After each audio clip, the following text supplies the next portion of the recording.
We are a lives old to know better than today. Have we not seen enough that our ways are astray? To live or survive should not be a selfish act.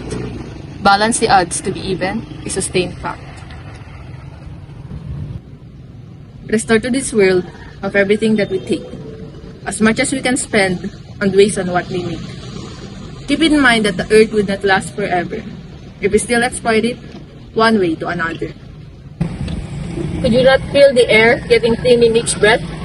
Would you show your children such faults, vices, and death? How is too much consumption justified at best, when it is much an abuse practiced by the rest? Everyone knows being aware is not enough.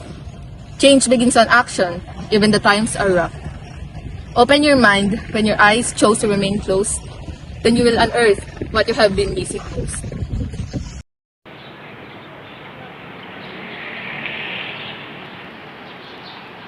Time will tell progress, and through it, the world will heal. If it were hospitalized, just look at the bill. Flaws of industrialized society, where ignorance is the norm on commodity. Any organisms will take care of their home. How come that even us can't do it for our own? If we are so proud of our intelligence, should self-control for us human be common sense? Consumerism is the gamut of our greed. It clouds our judgments from the warning we must heed. To benefit us just for our mere convenience, in exchange, it brings the risk of our existence. The truth should be clearer now than air and water. Is this worth the decades of progress, I wonder? There are so much questions that are left unanswered. It is blowing in the wind and in every word.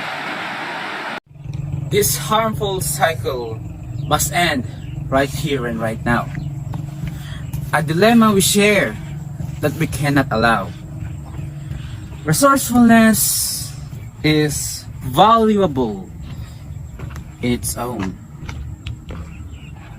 vital to sustainability.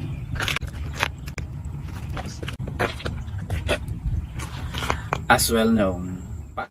Production is not evil by nature, that is. The problematic consumers are blamed for this. Those who lack discipline, sense, and guilt will be the downfall of everything we have built. Reality cries injustice and imbalance. This fair distribution of goods is less to no chance. These goals are reaching out to us as our calling to attain a better future. We are hoping. Our nations must unite and act immediately. Responsibility lies on humanity. It's a long way to go from whence we've been. So we could now live beyond than what we did.